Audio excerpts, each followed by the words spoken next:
year does not count toward that number of vehicles registered in Arkansas. Okay.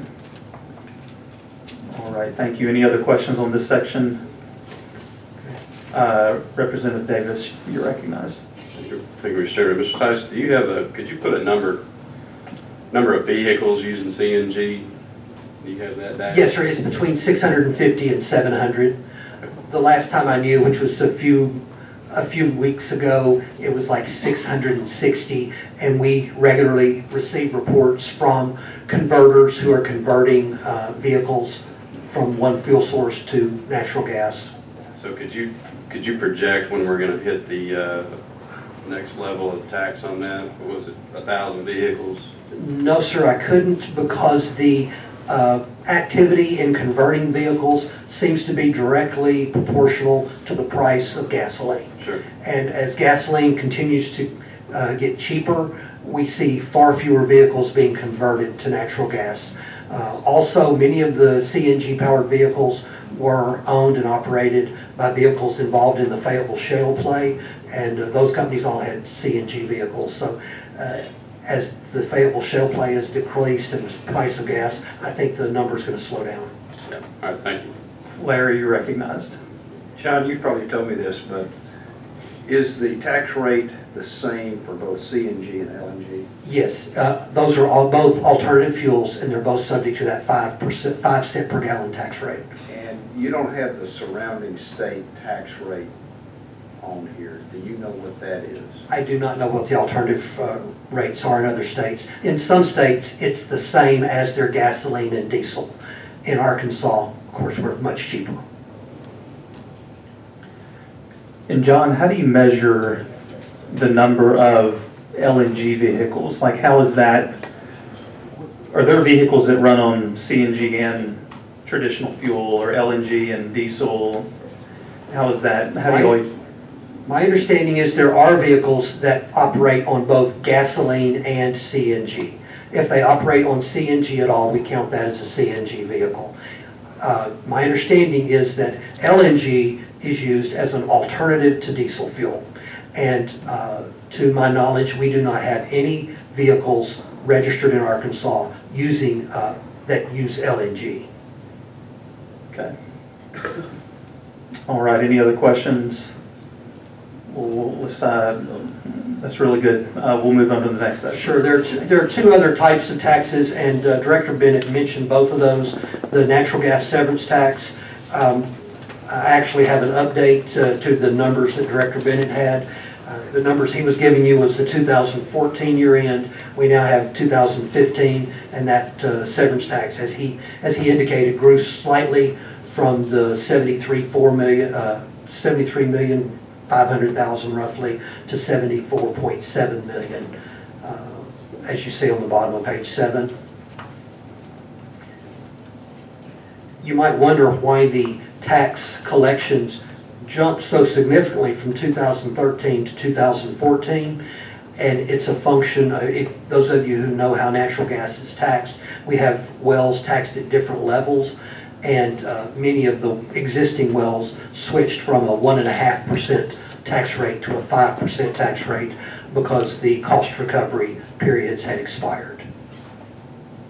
Scott, you're recognized. Thank you, Mr. Chairman. I will point out that back in 2008, during the special session where the severance tax was increased and this distribution was put in place, that the projections by now were that the severance tax would generate somewhere in the order of about $150 million a year. And we're at half that. The premise on the price of natural gas was $6 rather than the $2.60 or $2.70 it goes for right now. I think it may have been either $8 or $11 per 1,000 cubic feet, and it dropped to about $3 about as soon as we passed the. Those were the days of wine and roses in the Fayetteville shale play. The final tax issue I'd mentioned, and again, Director Bennett mentioned this, that Amendment 91 adopted by the people back in 2012 levied a 10-year half-cent sales and use tax, and you see the collection figures there on page 8 for the first 2 years of that tax. That concludes the tax portion of the revenues collected by DFA, and would be glad to answer any questions you had about any of those taxes. Any other questions on those before we move to the next section?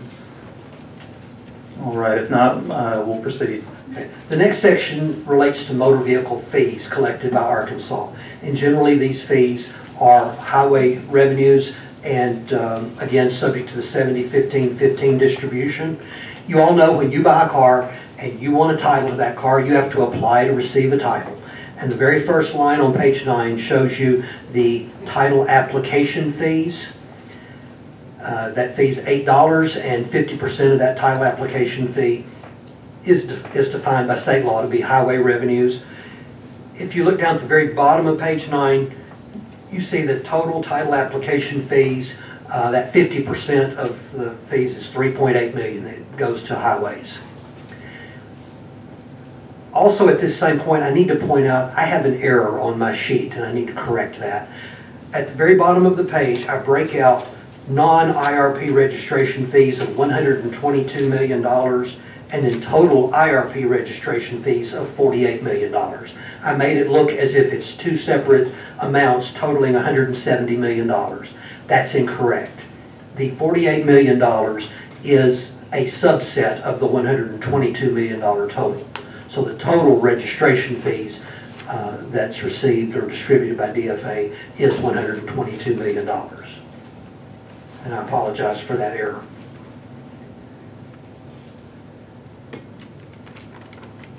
And you and I all know that when we register our car each year, we have to pay a registration fee. We renew our registration, and the registration fee we pay in Arkansas is dependent on the size of the car. If our car weighs less than 3,000 pounds, our registration fee is $17. If it weighs 3,000 to 4,500, the fee goes up to $25. If we have a larger vehicle weighing more than 4,500, the fee is $30. If we have a pickup truck, basically the fee is $21. And that money is, that registration money you pay annually every time you renew your car registration is treated as highway funds. The next section down talks about commercial trucks, and this is a point that's sometimes difficult for folks to grasp. Commercial trucks are not registered based on how much the vehicle weighs. Commercial trucks are registered based on how much the vehicle intends to carry, the load it intends to carry. Under that commercial truck registration fee, you see everything from Class 2 to Class 8 trucks and the fee range outlined for each class of truck. The example that I give folks is the largest truck class is generally a Class 7 truck that authorizes you to carry up to 80,000 pounds. You can have two identical 18-wheeler trucks and trailers. You look at them, they look exactly alike. One of them, the owner intends to carry nothing but anvils, and he'll carry 80,000 pounds of anvils. The other one intends to carry nothing but bags of cotton balls. And he doesn't need to carry 80,000 pounds. So he might register, so you'll have two trucks side by side. One's registered for a much higher weight than the other, so the registration fees they pay is noticeably different. You also see under the commercial truck section, I have defined non-IRP and IRP registration. I would like to not get into that distinction just yet. We'll talk about that in just a moment. You see the farm cotton module permit fees there. I think that of all the items we'll talk about today, I think that's the one item that's not subject to the 70-15-15 split. Then trailer registrations. Arkansas has a one-time only trailer registration. It's a permanent registration fee, and those fees are shown there for you. And then motor vehicle dealer master license plates and extra plates are shown there. The total of all of those registration fees is $122 million plus title application fees of $3.8 million. So those are the registration fees that go to the highway department and to the other cities and counties. I mentioned the unified carrier registration fee here very much for the reason I mentioned the petroleum environmental fee earlier. This is money that is dedicated to highway safety and enforcement, but it is something that a interstate trucking company will pay, and I didn't want you to be surprised if somebody mentioned the unified carrier registration fee, and you didn't know what that was, but it's strictly a safety and enforcement related item. On page 10, I go through a little bit of a history about the passenger car vehicle registrations. Those of you who are of my age or close to it will remember back about 1979, 80 time frame, we had a governor get in a little bit of hot water, among other things, increasing car tags. And this shows you that in 1979, what the fees were, what they were increased to in 1979. And then in 1981, after that governor was voted out of office, the fees were decreased to their current level. And that governor did return later, but I don't think he ever raised car tax again, as you can see.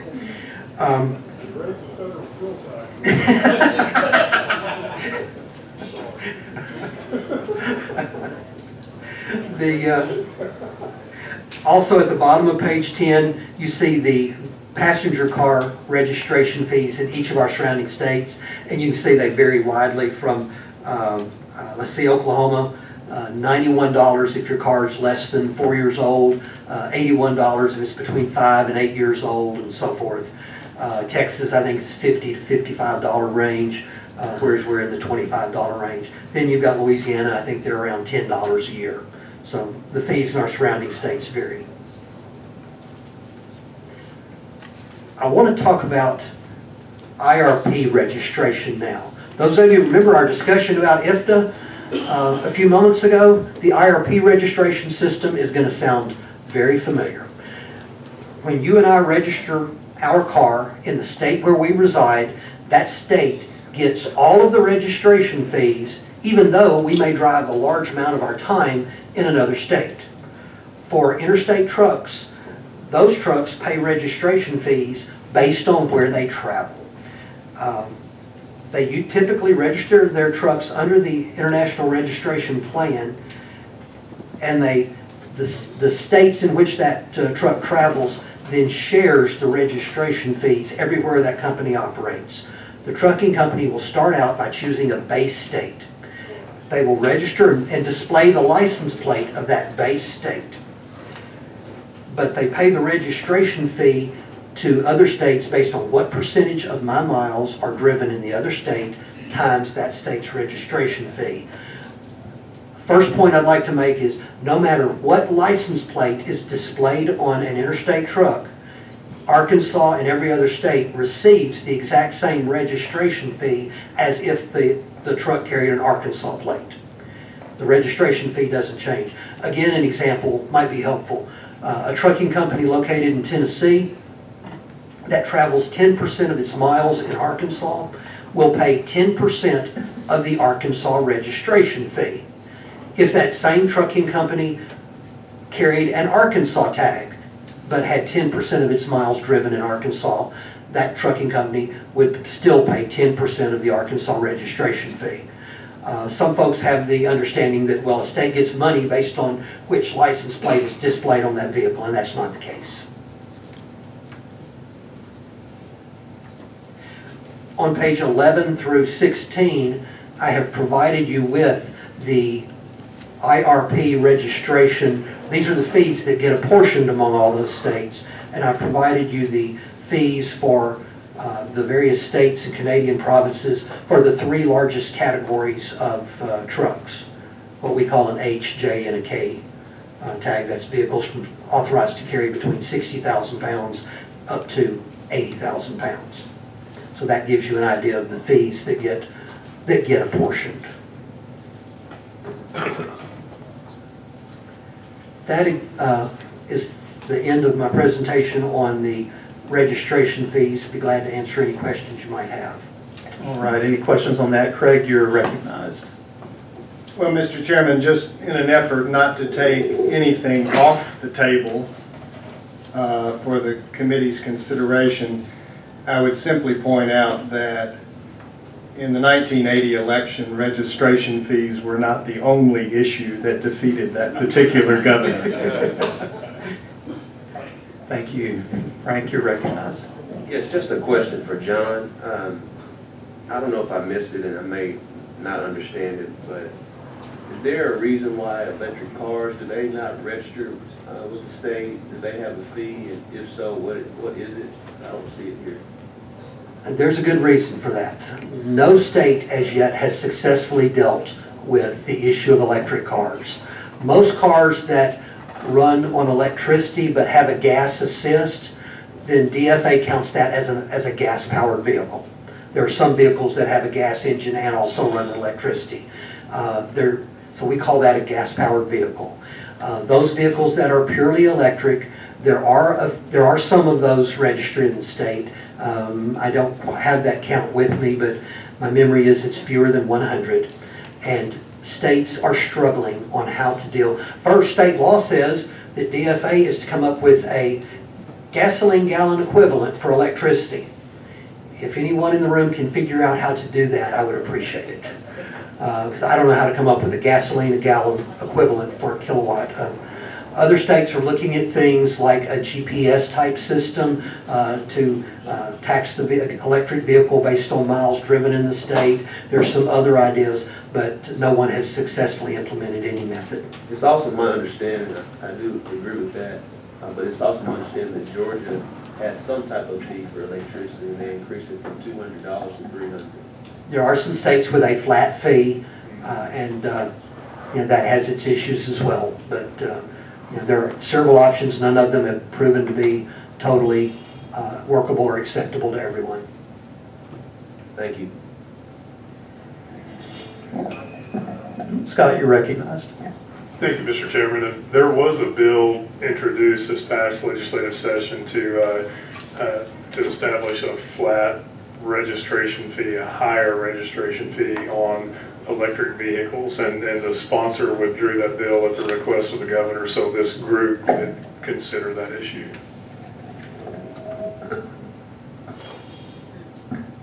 Representative Douglas, you're recognized. Thank you, Mr. Chair.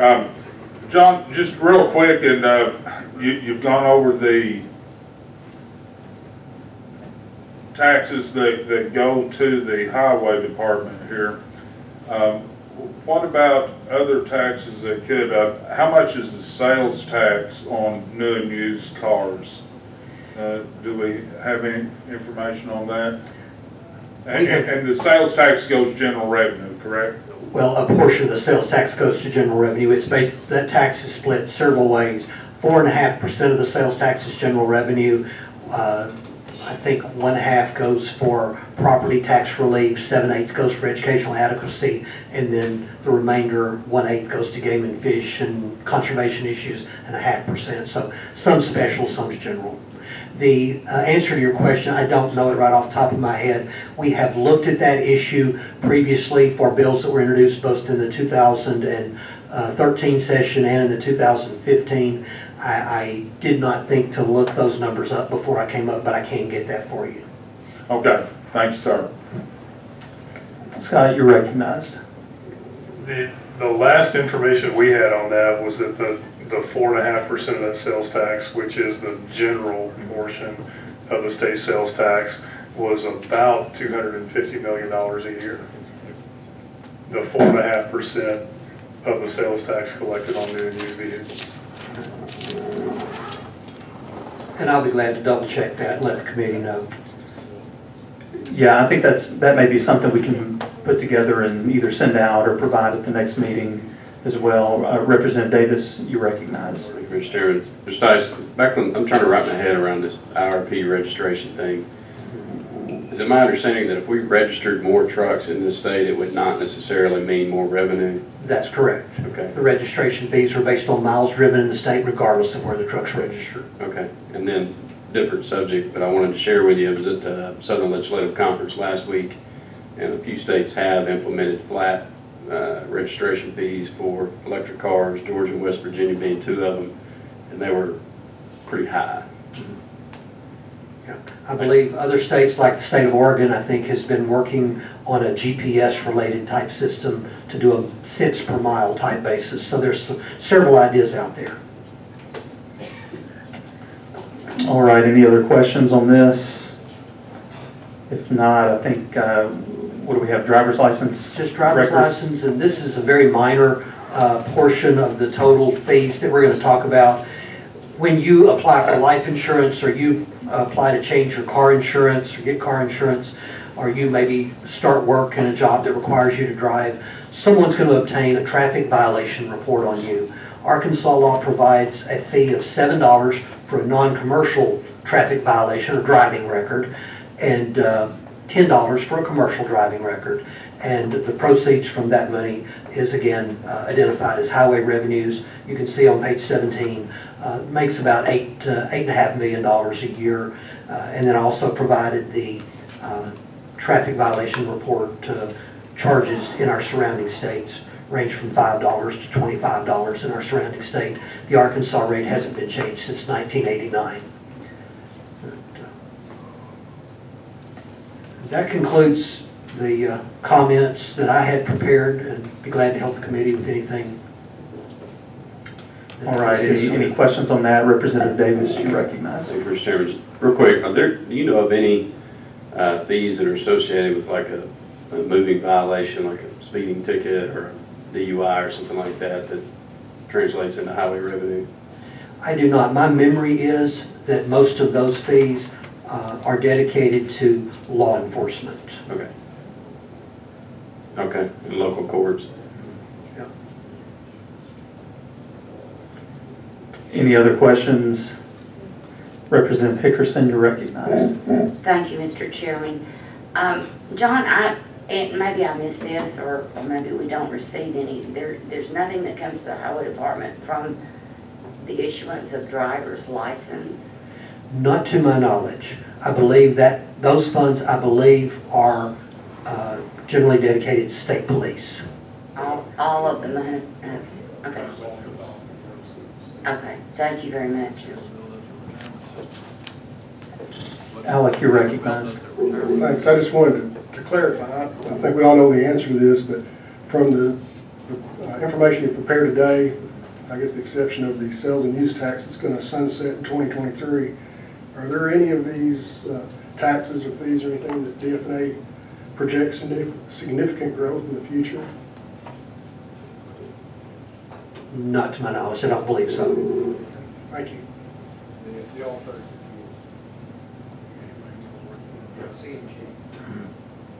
Sure. What's the growth projections on that, and as far as the dollar amount?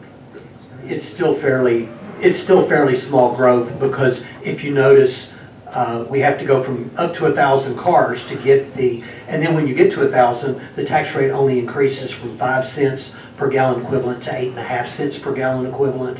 So in the grand scheme of things, the amount of money is still very, very small compared to gasoline and diesel.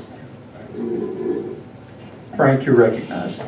Mr. Chair, if you would allow, if it is feasible for Mr. Tice to provide the committee what it would look like at the existing structure if any of these taxes were indexed to inflation. I actually did spend a little time looking to see what the gasoline tax of 21.5 cents would be, or the diesel tax of 22.5, if they had been indexed since when they were originally adopted. The gasoline tax today would be right at 29 cents per gallon. The diesel tax would be right at 31 cents per gallon had they been indexed for inflation back in 2000. 29 cents? 29 and 31. Thank you. And those are based on, when was the last gas tax increase? Was that over? Gas was 2001, diesel fuel was 2000. Okay. And so it was starting at that point and then indexed. Yes. From that point in time? That's correct. Okay. Senator Sample, you recognize. Thank you. John, and I know you don't have this right off the top of your head, but could you get this for us? Tell us what the gas tax would be if it was indexed to construction cost.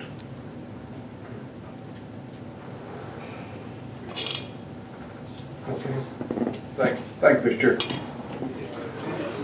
And Dr. Powell, you're recognized.